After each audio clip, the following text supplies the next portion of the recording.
Y estamos en la última unidad del remedial, la unidad 18, interacciones microscópicas.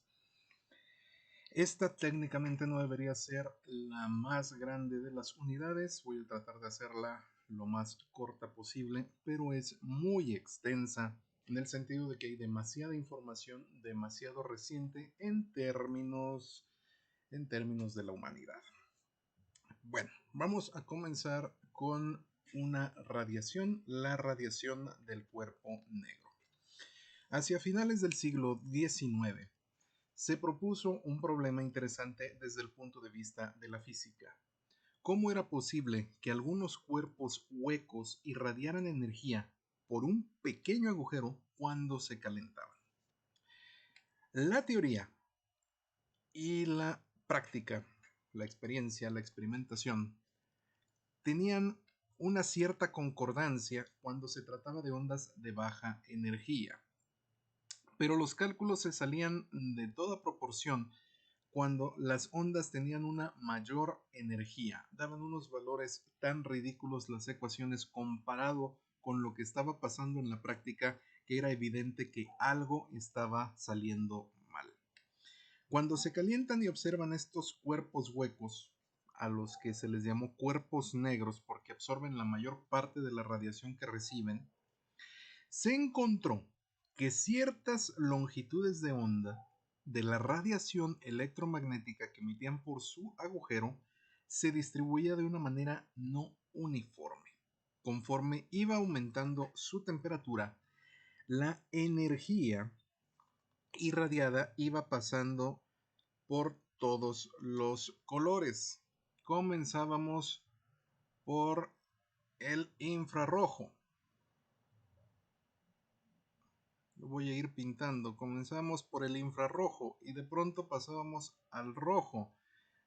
Y luego pasábamos al naranja y de pronto pasaba al amarillo y de pronto pasaba al verde y de pronto iba pasando al azul, luego pasaba al índigo, luego pasaba al violeta y luego pasaba al ultravioleta.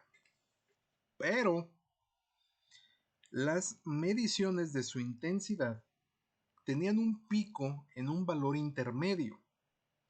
Y teóricamente la teoría decía que este pico debía ocurrir más allá del valor ultravioleta.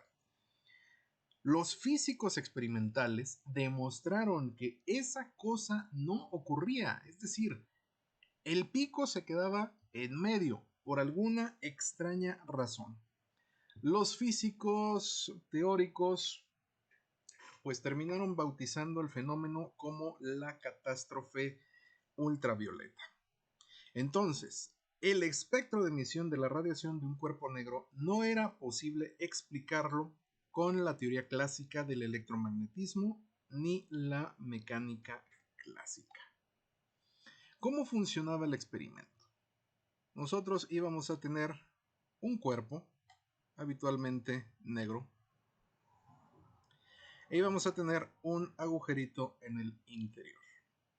A partir de aquí, al calentarse esta sustancia, cuando se le aplicaba un calor, de aquí iba a salir una radiación. De hecho, debían salir todas las radiaciones conforme se iba calentando el cuerpo. En teoría, después de que saliera el color violeta, debía continuar con alta energía ultravioleta y seguir subiendo. Eso era lo que nos decía la teoría. Sin embargo, en la práctica, la intensidad no se demostraba de esa manera. Este es el gráfico más feo que haya hecho en toda mi vida, que no es fácil de decirlo. Bueno, aquí tenemos la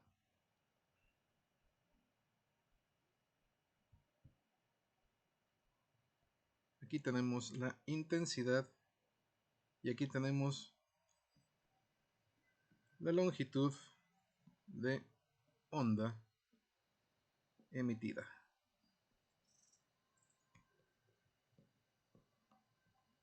Muy bien. Entonces, la teoría clásica tenía una forma de la gráfica. La experimentación demostró otra cosa. Vamos a suponer que esta primera longitud de onda era la radiación en frío. Luego teníamos una radiación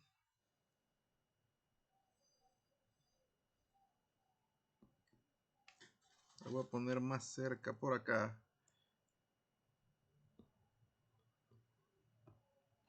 Una temperatura templada. Luego íbamos a tener, en este color no, en este,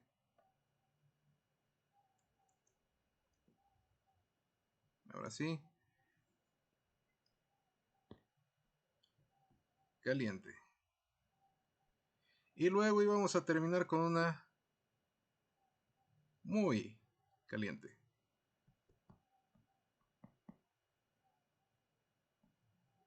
Aquí todo bien. El problema era que la teoría clásica nos decía que esta intensidad debía ser más o menos en esta forma.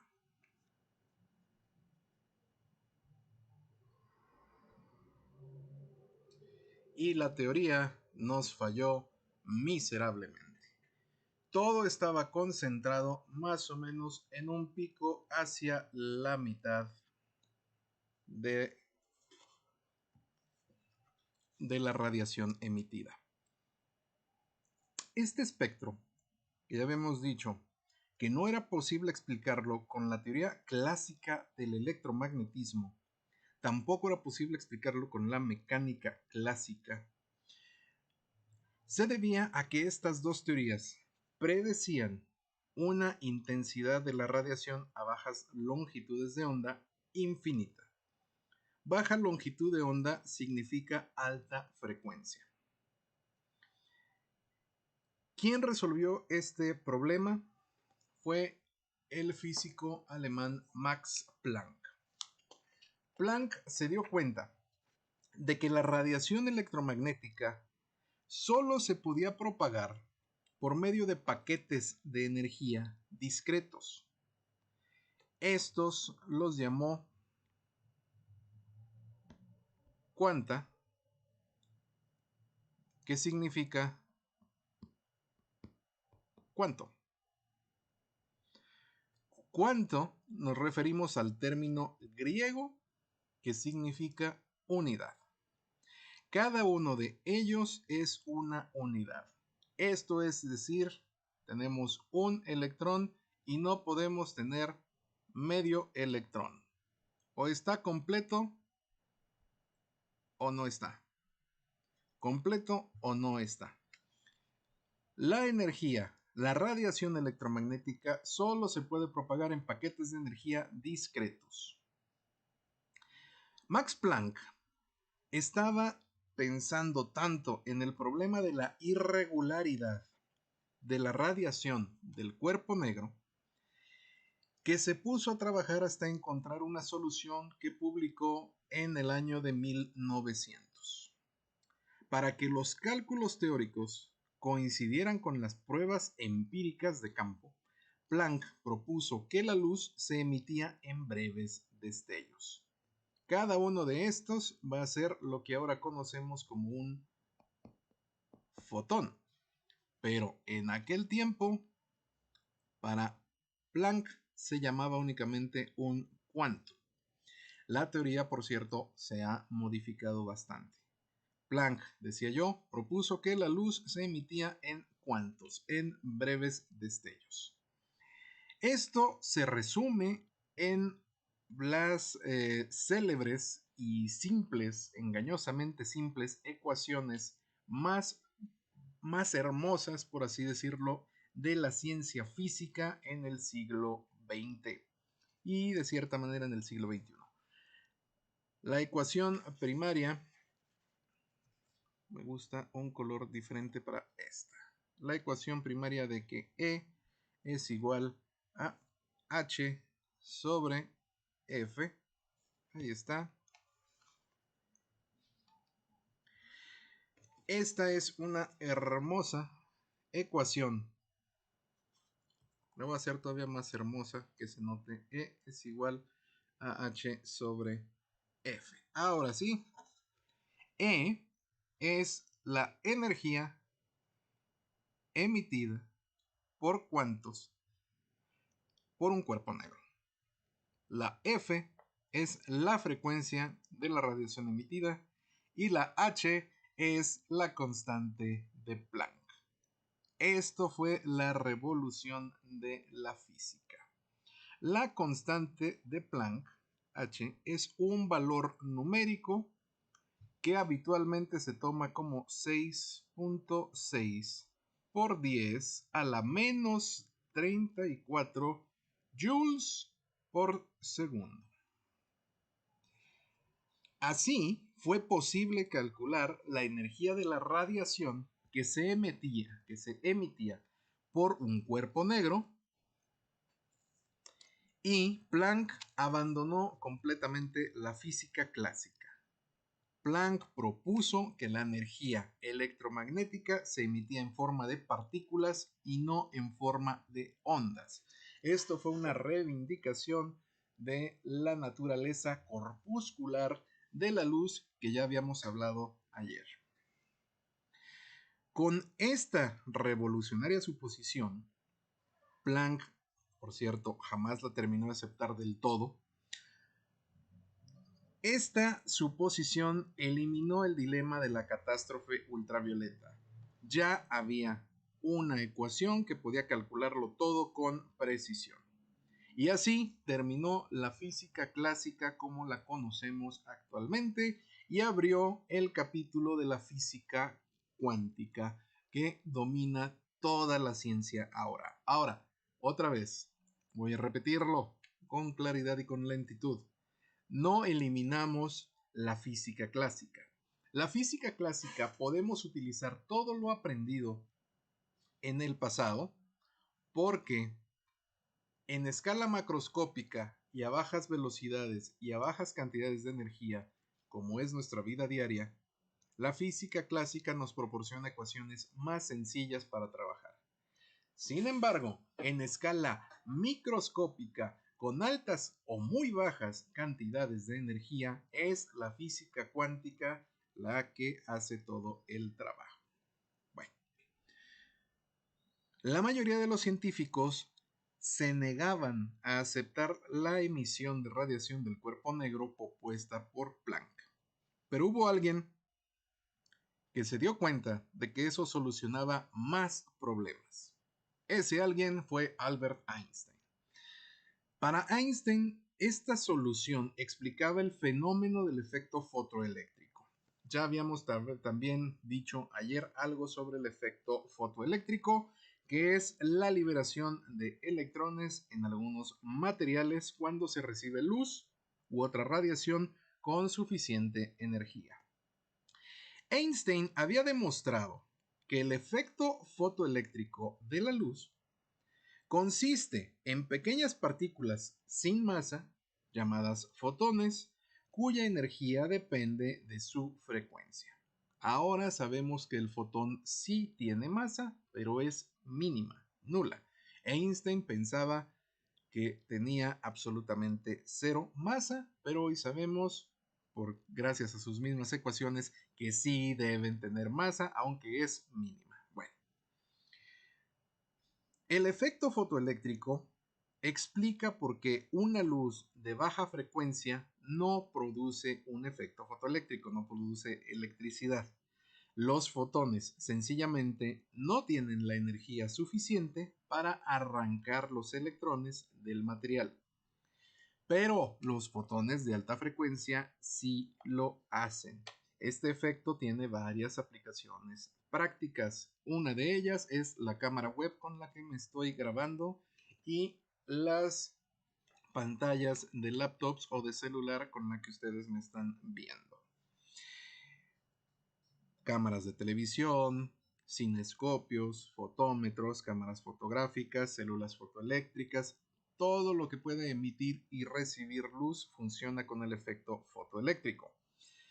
Pero, vuelvo a insistir, si un rayo de luz tenue de una cierta frecuencia no arranca electrones, por más intenso que sea, no va a arrancar electrones. Si yo tengo una placa que está conectada a algún aparato y a esta placa la voy a iluminar con, ¿qué será? Una pequeña lámpara, y la voy a iluminar con una luz.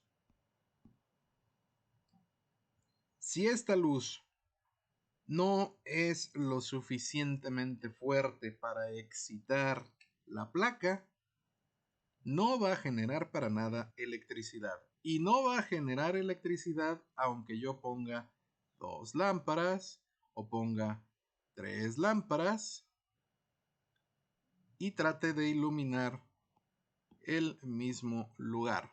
Sencillamente no va a funcionar. No importa si es luz tenue o es luz intensa.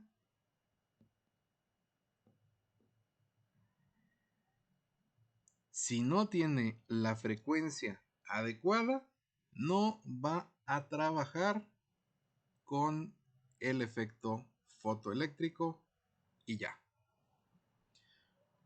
Se requiere un material específico o se requiere una energía específica para que el efecto fotoeléctrico funcione. Ahora, ya habíamos visto algunas cosillas con anticipación sobre la naturaleza ondulatoria de nuestras ondas eléctricas.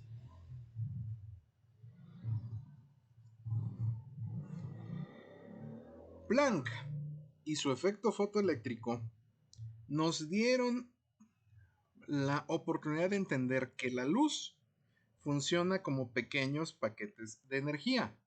Pero ya habíamos visto también que la luz está siendo emitida en forma de ondas. Entonces, ¿es una partícula o es una onda? Y aquí es donde otra vez volvemos a presentar problemas entre los físicos clásicos, los físicos teóricos y los físicos experimentales, entre todos.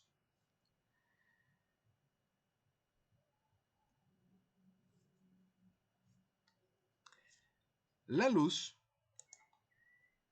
se pudo entender finalmente como si fueran pequeños paquetes de energía.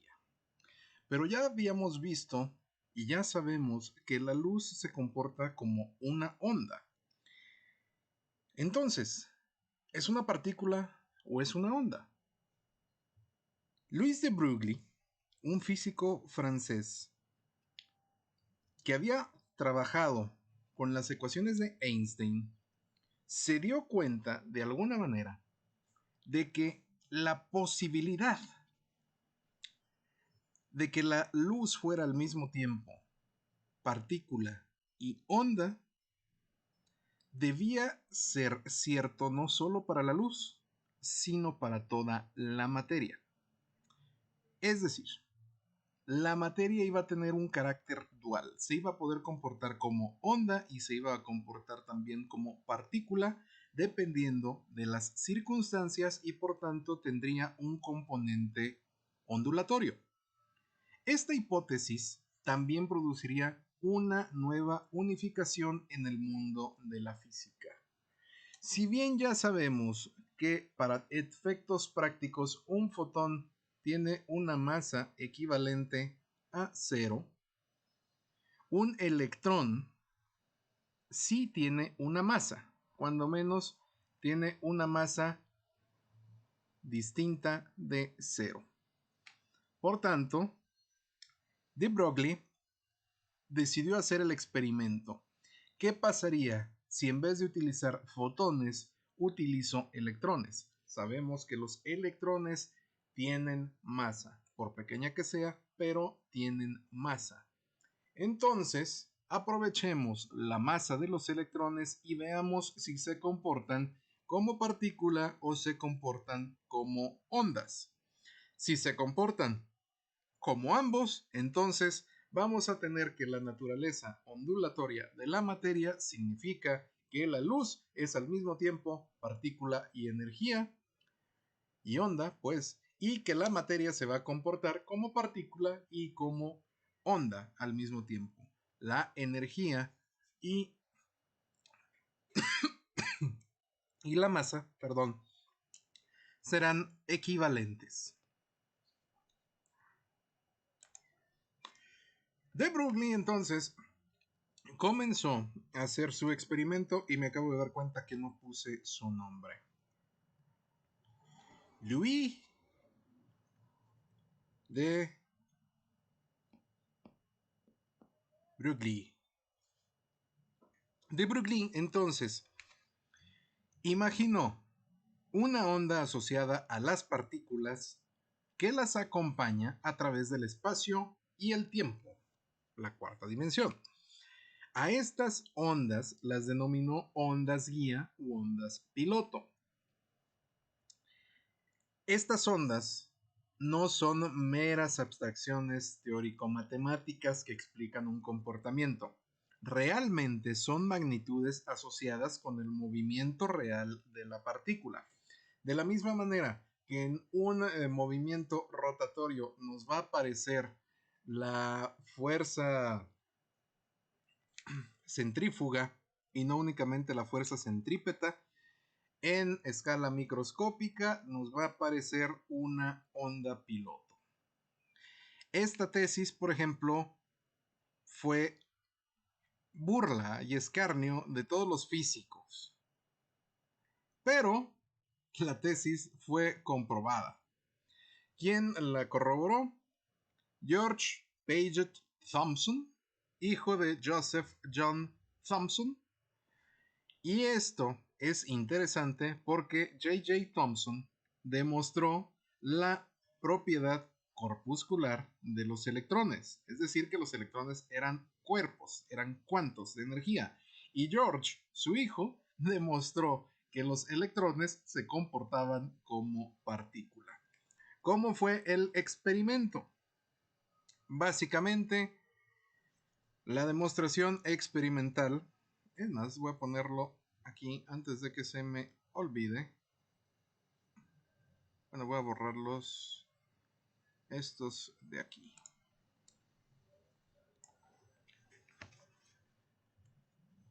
Fueron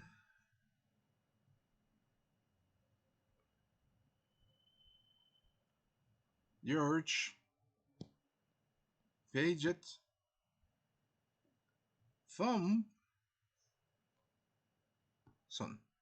y Joseph John Thomson.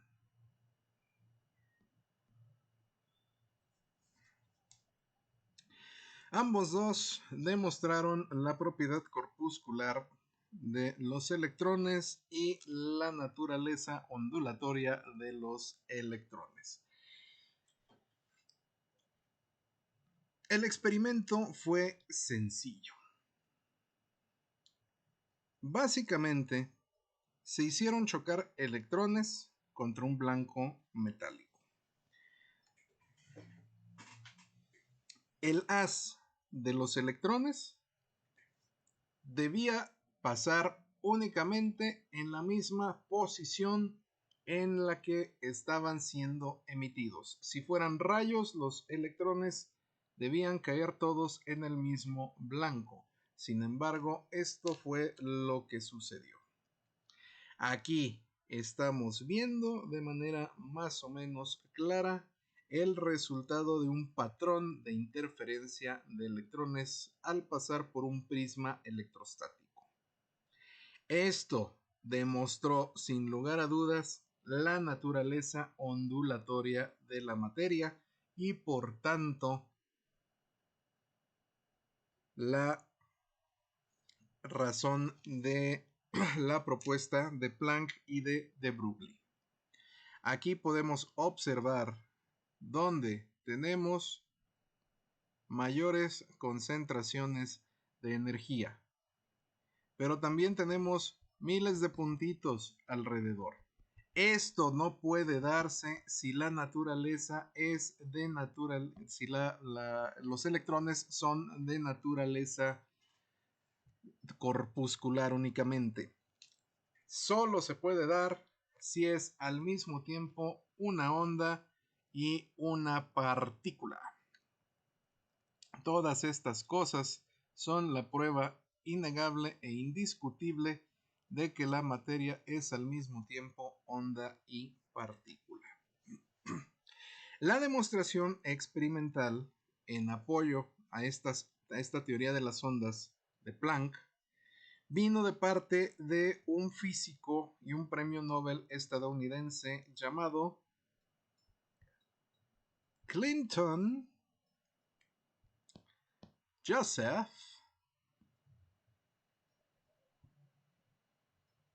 Ya no me va a caber aquí el Davison.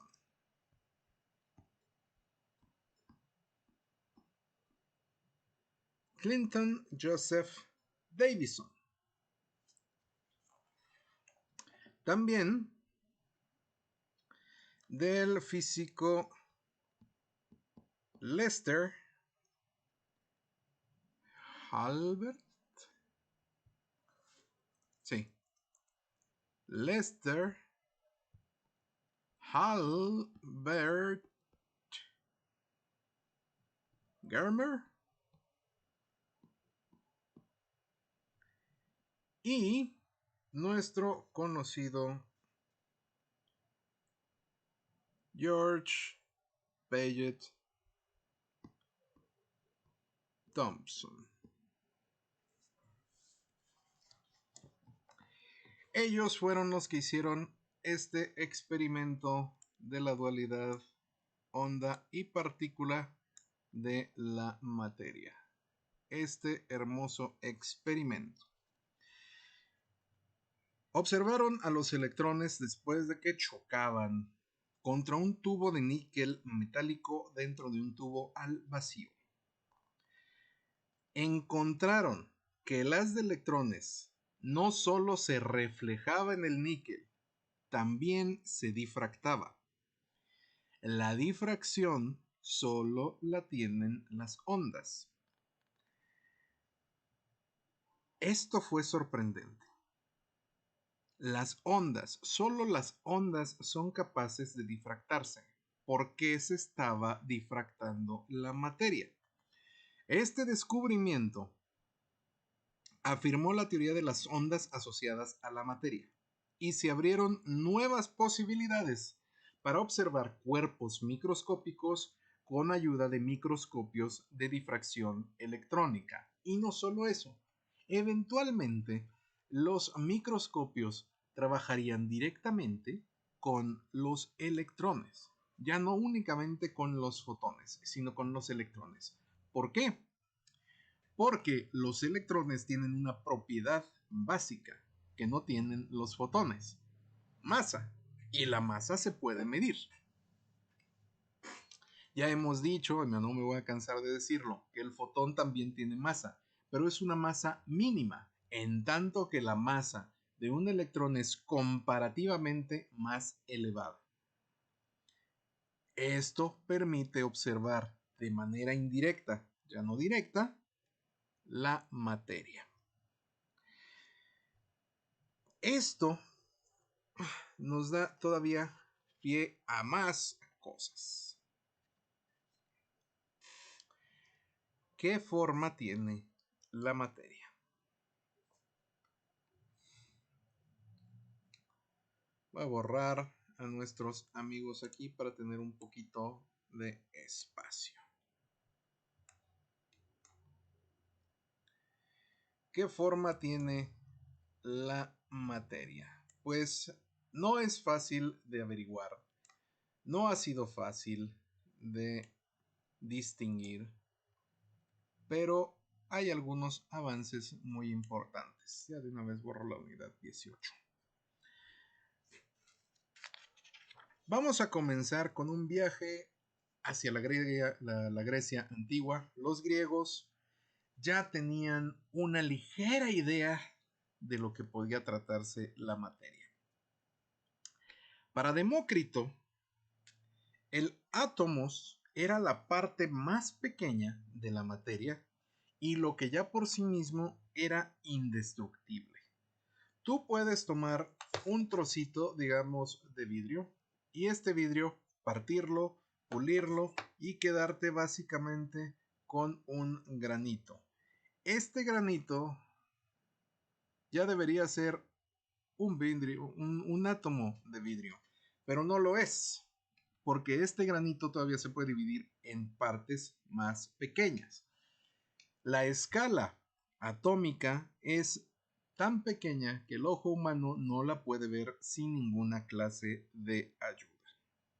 Sin embargo, Demócrito ya iba en el camino correcto. Todas las sustancias existentes están constituidas por diversos tipos de unidades diminutas.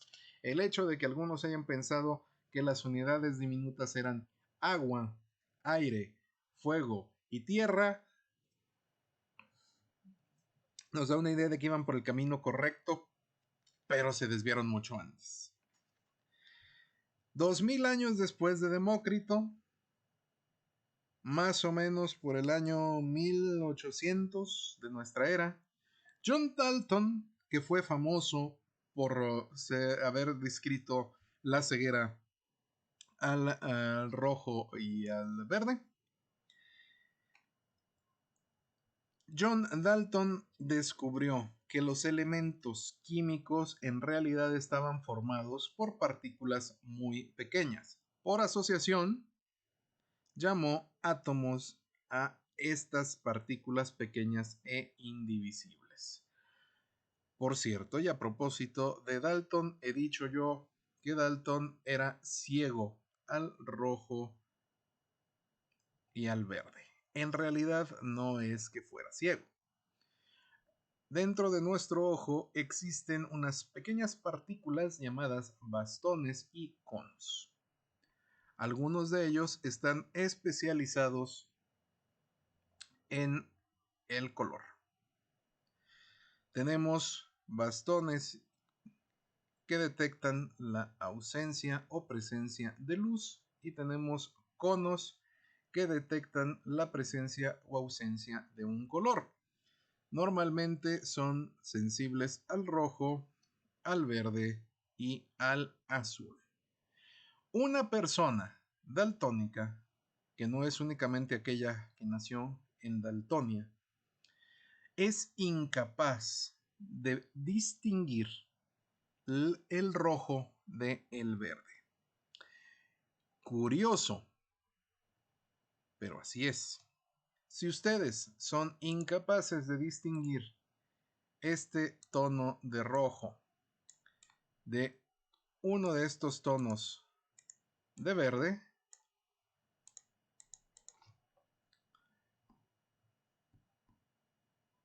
entonces ustedes, mis amigos, tienen un problema. El daltonismo no es curable, pero por alguna extraña casualidad sí es corregible. Dependiendo del tipo de ceguera, el daltonismo podrá simple y sencillamente corregir sus gamas de colores. ¿A qué se debe esto? Los bastones están a lo largo del espectro electromagnético, pero da la casualidad de que el espectro rojo y el espectro verde se encuentran muy cercanos uno de otro comparado con el espectro azul. Esta separación, que ahorita voy a exagerar bastante con este tono de negro, ocasiona que el rojo esté aquí y el verde esté aquí, mientras que el azul en realidad está acá. No es así en la práctica, pero lo estoy haciendo con Paint, no podemos esperar más. y los receptores de color de los ojos simple y sencillamente asumen que rojo y verde están en el mismo lugar. No es que nosotros no podamos distinguir los colores, es que los confundimos. Hay lentes correctores que lo que hacen es bloquear uno de los tonos con el objetivo práctico de separar estos tonos. Hacen algo así. Y el resultado práctico es que ustedes pueden distinguir los colores. Si ustedes confunden otros colores diferentes, no tienen daltonismo, tienen otras circunstancias médicas similares. Pueden no distinguir el azul, pueden no distinguir en absoluto el rojo, pueden no distinguir en absoluto el verde, pueden ser completamente ciegos al azul o pueden ser completamente ciegos a todos los colores. Cuando ustedes están completamente ciegos a todos los colores y solo pueden ver negro, gris y blanco, entonces tienen una ceguera al color completa. Ahí sí no hay ayuda. Lo que puede ayudar es únicamente en los daltónicos, es la separación entre el rojo y el verde.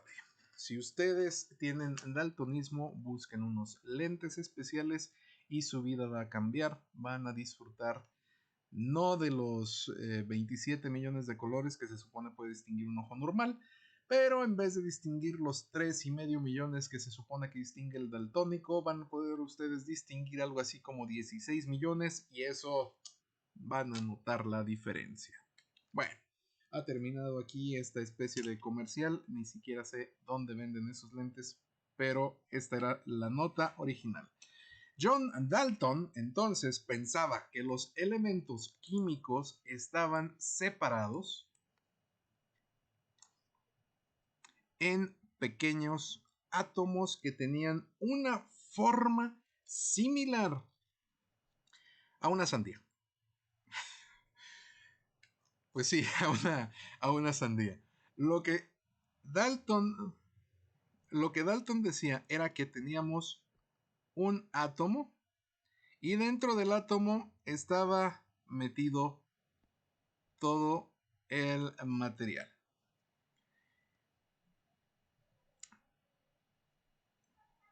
No podía distinguirse bien dónde empezaba un electrón, dónde empezaba un positrón, dónde empezaba un neutrón, dónde estaba el protón, donde había nada. Todo estaba unido, todo estaba metido ahí. Rutherford y no, Thomson primero. J.J. Thomson, ahí está. J.J. Thomson pensaba que el átomo era una variación del de Dalton, pero él ya distinguía que no todo estaba metido directamente en la sandía. Él pensaba que los electrones eran unas semillitas, y ahí se viene otra vez el análisis estilo sandía. Eran unas semillitas que podían entrar y salir de el cuerpo, digamos, nuestra sandía, del cuerpo del átomo. Así, si algo necesitaba ceder electrones, pues el electrón tenía que salir de la sandía.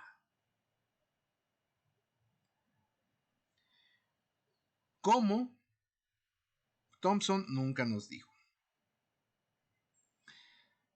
Rutherford, ahora sí, Ernest Rutherford, dijo que era imposible que el átomo fuera similar a una sandía. El átomo no podía ser como una sandía porque entonces tenía que abrirse paso por el interior de los protones del núcleo. Y los protones ya se había visto que eran cuantos de energía.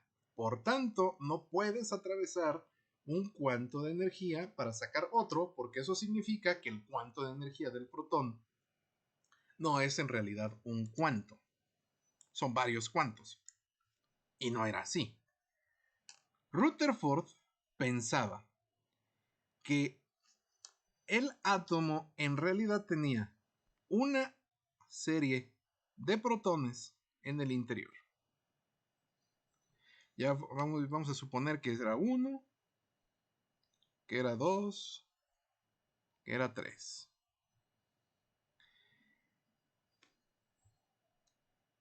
Y estos protones formaban el núcleo. Y tenía un pequeño, digamos, sistema solar. Voy a dibujarlo aquí, alrededor. No es el logo de Ariel, es un átomo que tiene 1, 2, 3 y 4 electrones. Cada uno de estos electrones describiría una órbita alrededor de los protones.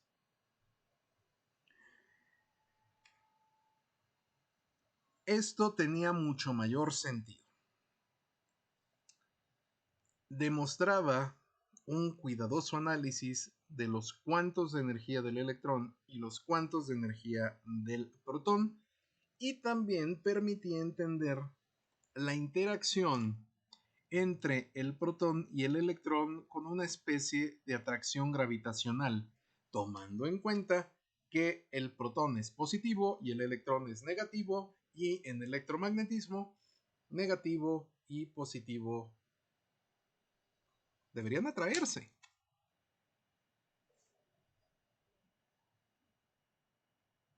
No, momento. Signos iguales se atraen, sí. Bien, bueno, whatever. Entonces, el sistema de Rutherford, que funcionaba como un pequeño sistema solar, explicaba muchas cosas, pero no explicaba todas las cosas. El físico danés Niels Bohr, él sí explicaba prácticamente todas las cosas. Bohr introdujo la hipótesis cuántica a la estructura atómica. Bohr pensaba que el electrón tenía ciertos niveles de energía fija y definida, y cuando un electrón se encontraba en uno de esos niveles, no irradiaba energía, pero cuando cambiaba de estado, absorbía o desprendía energía en forma, digamos, de fotones. Entonces, el sistema de Bohr era básicamente un núcleo atómico y tenía un pequeño electrón en órbita. Y así tenemos un átomo de hidrógeno. Y si teníamos dos protones y dos electrones, podían estar en la misma órbita, y teníamos así un átomo de helio. Si teníamos tres protones y ya teníamos algunos neutrones para estabilizar el núcleo, entonces podíamos tener un tercer átomo de litio. Y este litio podía desprenderse o podía absorber a su electrón de la parte de afuera, y solo podía la parte de afuera. Si nosotros pasábamos a nuestro elemento número 4, que en este momento ya se me olvidó cuál es, nosotros podíamos desprendernos de hasta 2 electrones. El elemento con el número atómico 5 ya podía pasar a un tercer nivel. Ahorita ya me estoy inventando todo, y tener un electrón, 2 electrones, 3 electrones, 4 electrones, y así sucesivamente. Los electrones tendrían niveles fijos y definidos de energía, y no necesariamente tenían que circular por el mismo plano. Podían estar dando vueltas por donde se les antojara. Pero esto no explica todo el sistema del átomo. Al contrario, lo complica. ¿Qué tanto lo complica? Bueno, llegó Erwin Schrödinger. Este sí lo voy a escribir porque es complicado. Se llama Erwin Anfayer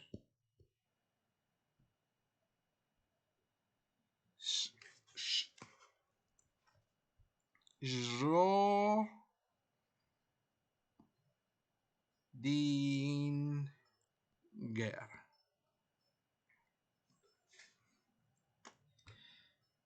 Y no es Erwin Anfayer. Ya no estoy seguro. Así que lo voy a quedar así nada más como Erwin Schrödinger. Schrödinger tenía un afán muy curioso por explicar toda la física cuántica de una manera sencilla. Tomando en cuenta el trabajo base de Broglie, Schrödinger afirmó que no solo los fotones y los electrones, sino de hecho todas las partículas son una mezcla de onda y partícula. Las imágenes que uno pudiera hacerse del átomo son falsas y no existe una analogía física que permita entender cómo funciona el modelo de un átomo. Entonces, para Schrödinger, los modelos de los electrones no giran alrededor del núcleo, sino que se comportan como ondas. Tenemos nosotros un núcleo. Siempre tenemos un núcleo con un determinado número de protones y electrones. Pero vamos a tener una onda a su alrededor. Si nosotros tuviéramos un segundo electrón, tenemos una segunda onda a su alrededor. Así, sencillamente. Una onda y otra onda.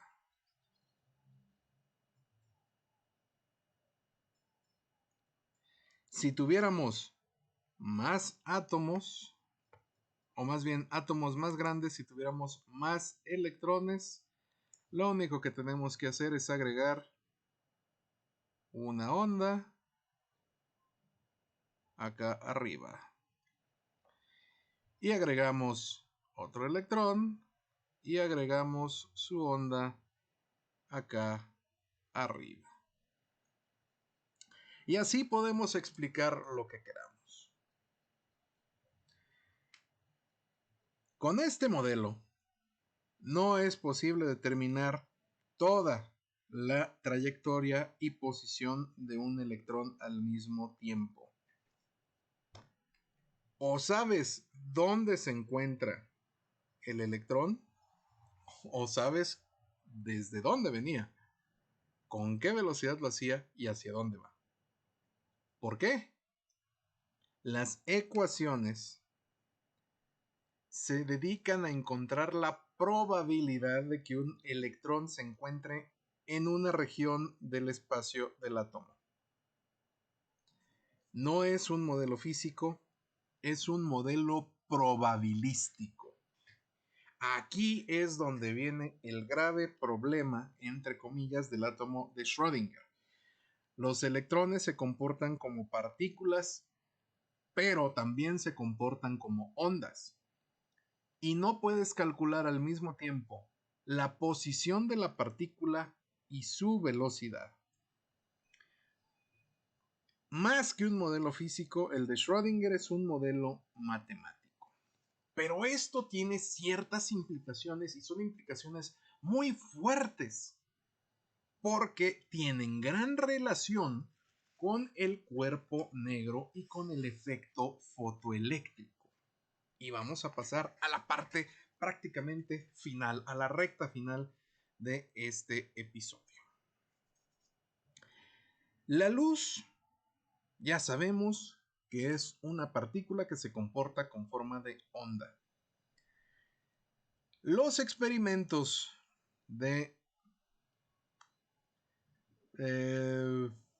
Isaac Newton, entre otros, y los de Albert Einstein, aunque ya no estoy seguro si Einstein hizo experimentos. Bueno, los de Isaac Newton nos demostraron que si la luz pasa a través de un prisma, la luz blanca se va a separar en diferentes colores y la luz monocromática va a ser difractada.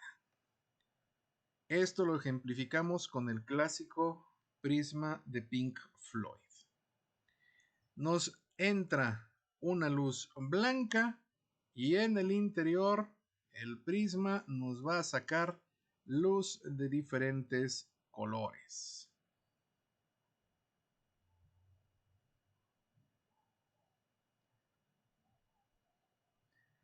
Va a despedir nuestra luz roja, infrarroja, naranja, amarilla, verde, azul, añil, violeta, en su caso ultravioleta. Había dicho yo que esta iba a ser la infrarroja. Básicamente, si te pega la luz blanca, te vuelves gay. Esa es la hipótesis fundamental. No, momento. Básicamente, la luz blanca se divide en múltiples colores. Es así. Bien. Cuando la luz pasa entonces a través de un prisma, la luz se va a separar en sus diferentes componentes, en sus diferentes longitudes de onda.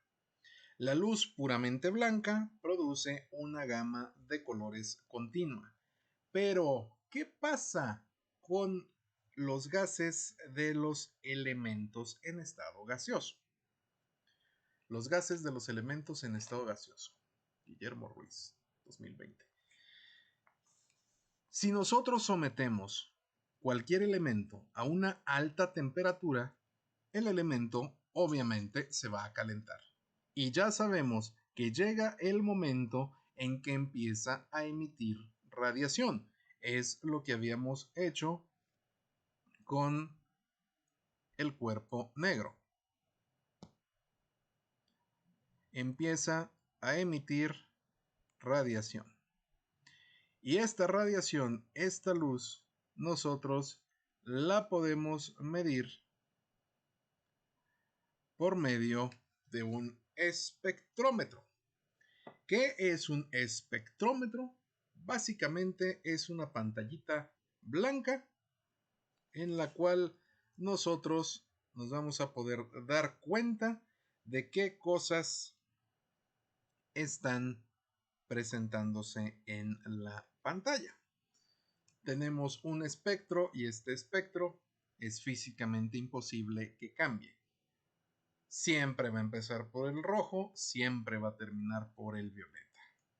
Ya, siempre pasa así, no hay excepciones. Pero cuando un elemento se calienta, emite energía en ciertas frecuencias. Razonamiento inverso. Si un elemento emite en ciertas frecuencias cuando está caliente, entonces absorberá esas frecuencias cuando está en frío. ¿Es correcto o no es correcto? La gente, los físicos experimentales decidieron averiguarlo. ¿Y qué creen? Efectivamente, eso sucede. El conjunto de líneas espectrales que se obtiene para un elemento determinado siempre es el mismo. Cada elemento entonces tiene una firma espectral. Si antes de atravesar el prisma la luz blanca pasa por esta sustancia, vamos a poner aquí una sustancia, entonces la luz blanca va a absorber esas longitudes de onda y no van a pasar aquí. Y esta firma espectral, la podemos utilizar para identificar todos y cada uno de los elementos habidos y por haber. El espectro comenzó a revisarse de manera sistemática por los químicos.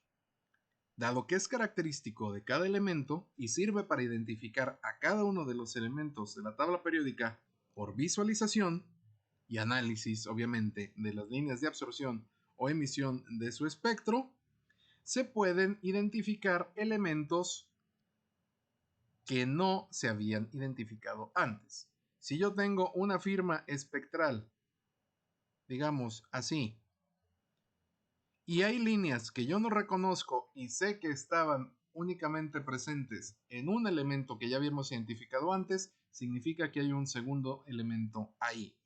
Se puede purificar y se puede comenzar a trabajar. ¿De dónde comenzaron a trabajarse las cosas? Bueno, de las sustancias que no conocemos porque no tenemos manera de tocarlas de manera remota. Alguien se preguntó, ¿y de qué está hecho el Sol? Y la respuesta fue, averigüémoslo. Esto es el Sol. Esta es la firma espectral de nuestro Sol. Lo voy a marcar porque el Sol me cae muy bien. El Sol tiene todas las líneas del espectro electromagnético, pero faltaban unas poquitas. Bueno, los químicos ya conocían el hidrógeno y conocían la firma del hidrógeno. La tenemos aquí. Son unas en el espectro violeta, unas en el espectro azul y unas en el espectro rojo. Y tenemos aquí la línea del rojo, la línea de azul y las líneas de violeta. Pero había algunos elementos que seguían raspando en el Sol. Algunos de ellos eran, por ejemplo, el sodio, que tenía unas débiles bandas por aquí que podían identificarse.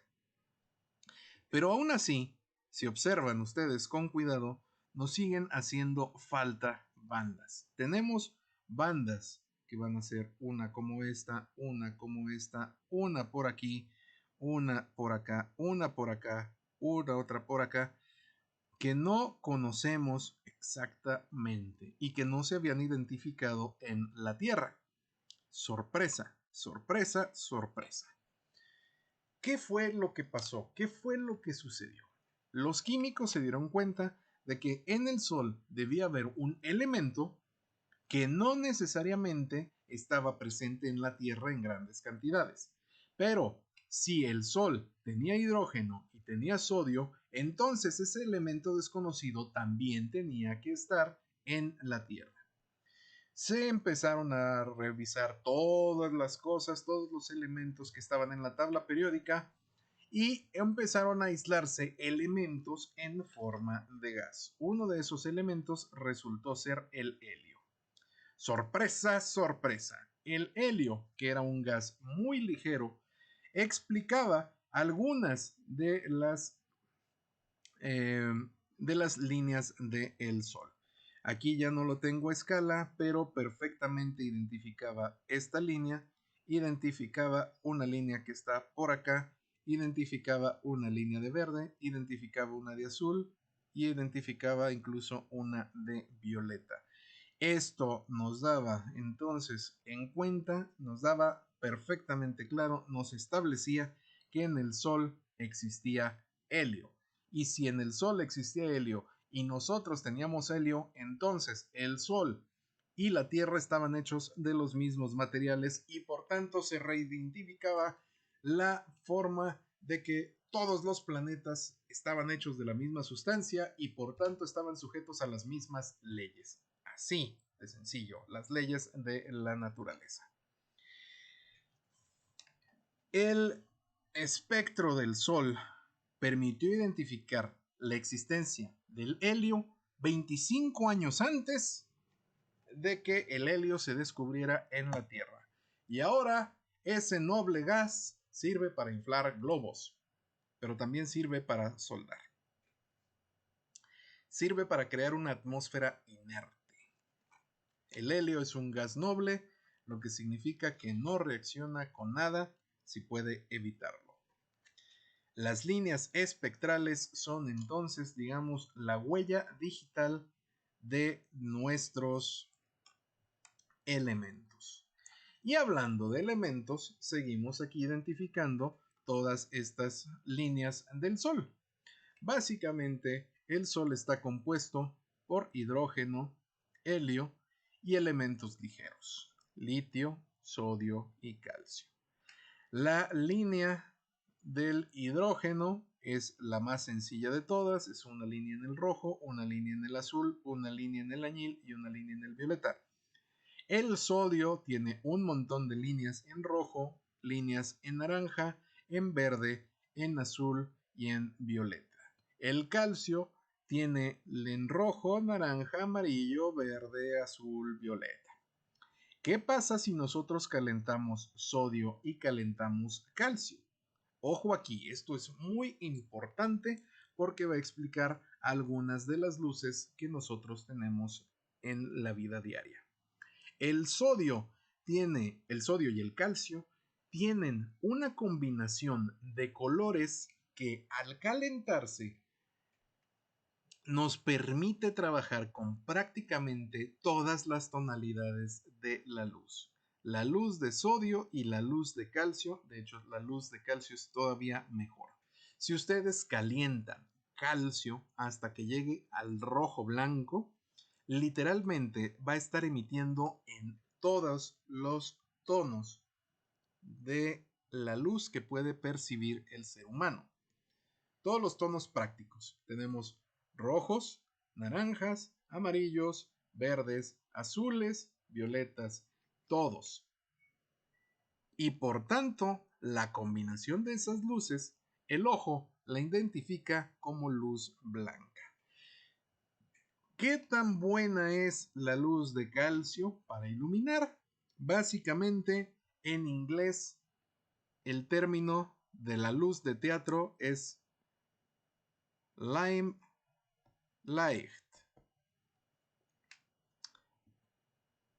Aquí lo tradujeron como candilejas.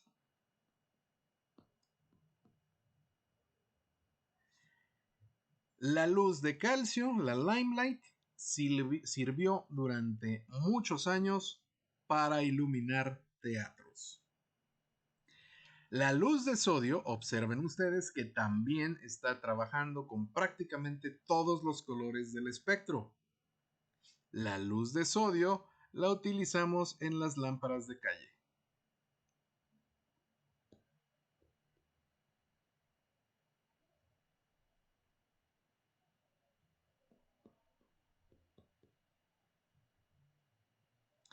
¿La luz de hidrógeno nos sirve? No. ¿La luz de neón nos sirve? La luz de neón solo se ilumina en rojo. No todos los elementos nos permiten obtener una luz blanca. Ahora, ¿qué combinaciones de color sí nos permiten obtener una serie de colores similar al blanco? Esto es muy curioso y se debe a un efecto que tuvimos hace poco, relativamente hablando, en la electrónica. Los diodos emisores de luz, los famosos LEDs, existían únicamente en 3 colores.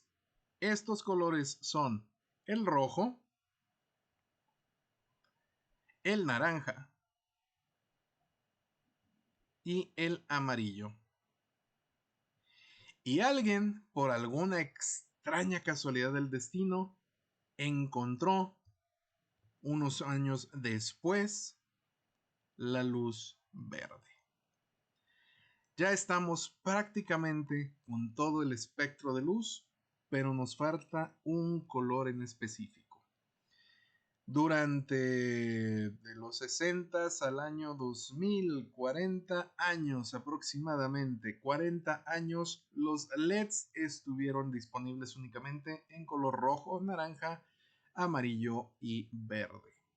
No teníamos un color básico y esencial en la paleta de colores. Ese color esencial resultó ser el azul. De pronto, y se ganaron el premio Nobel por ello, descubrieron la forma de hacer un LED azul. Si nosotros combinamos una luz roja, una luz verde y una luz azul, podemos recrear todos los colores del arco iris. Todos. Incluso podemos recrear el violeta. No es fácil, pero podemos recrearlo. Si nosotros tenemos luz azul y lo mezclamos con luz amarilla, el ojo va a realizar una conversión de algo similar a blanco. Y eso es lo que nos permite tener luces LED blancas en nuestra casa. El hecho de tener LEDs azules, verdes y rojos nos permite tener paneles de muchos colores. Negro es simplemente la ausencia de estos colores. Blanco es la presencia de todos estos colores. Si podemos cambiar la intensidad, podemos entonces crear diferentes tonos. Y así es como funcionan las huellas digitales de los espectros atómicos. Y con esto hemos terminado la clase final de interacciones microscópicas. Solo me queda un último tema relativamente rápido. Nosotros tenemos 4 fuerzas básicas en el universo, o cuando menos esa es la teoría. El electrón y el protón están unidos entre sí por una interacción.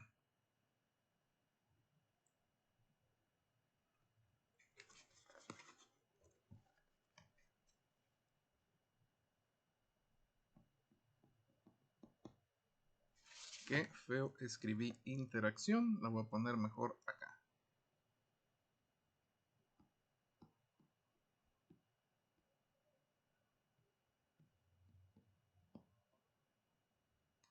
La interacción débil. El protón está unido junto con el neutrón entre sí en el núcleo por la interacción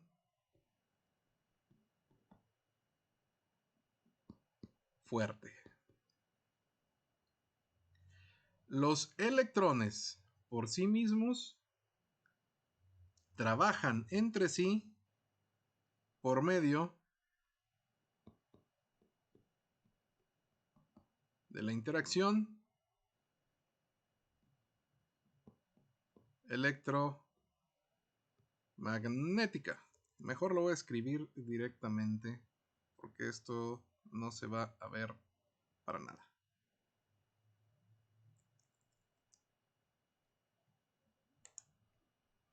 Voy a poner aquí.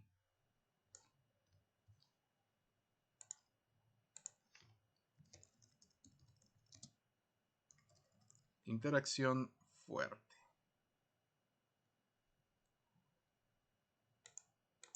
Y ya había dicho yo,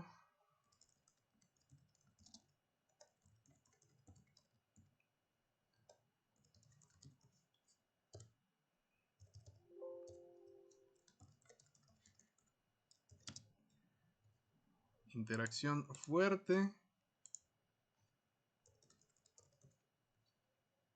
interacción débil,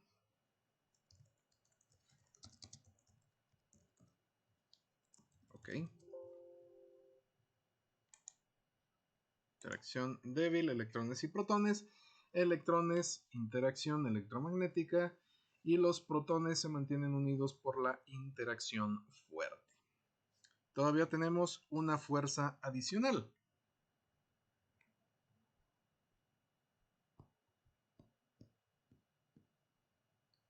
La gravedad.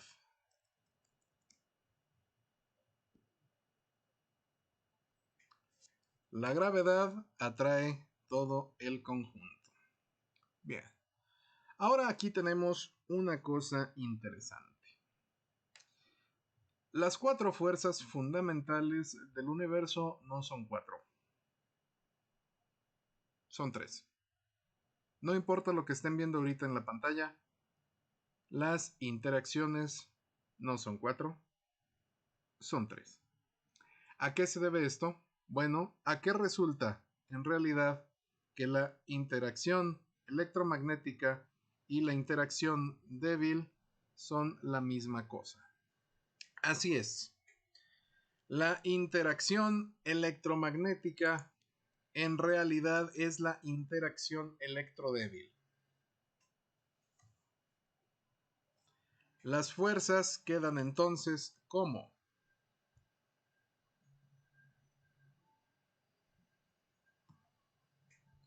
no se ve.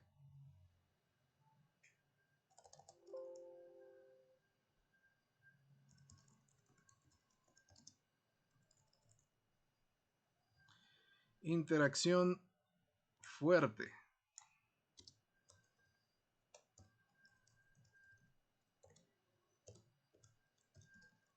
Interacción electrodébil.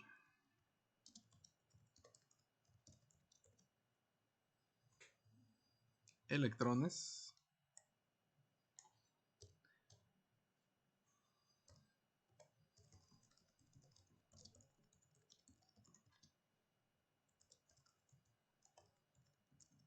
Y la interacción gravitacional de la gravedad. Cada una de estas fuerzas resulta que tiene asociado una subpartícula atómica.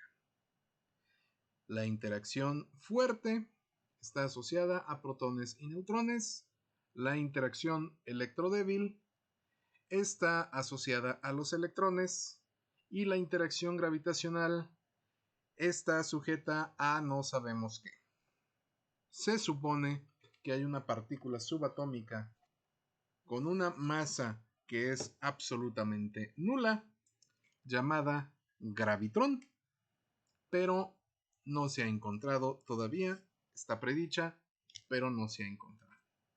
El hecho de que la interacción electrodébil fuera unificada de la interacción débil y la interacción electromagnética es señal de que es posible unificar todas las fuerzas. Eventualmente, aún no sabemos cómo, no sé si nos tocará verlo, cuando menos a mí yo creo que no. Tendremos que la interacción fuerte, la electrodébil y la gravitacional se pueden explicar por medio de una sola teoría del todo. Esta teoría del todo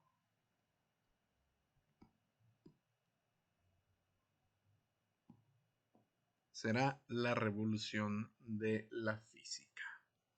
Pero estas teorías del todo, todas las que existen ahora, quedan completa, total y absolutamente fuera del alcance de este curso remedial y de hecho de cualquier curso de física universitaria. Con esto hemos terminado finalmente el curso remedial. Agradezco que me hayan estado viendo. Si no me han estado viendo, pues entonces no les agradezco. Pero si estás ahí atrás, gracias por estar aquí. Hasta la próxima. Nos vemos. Saludos y no olvides contestar tu examen.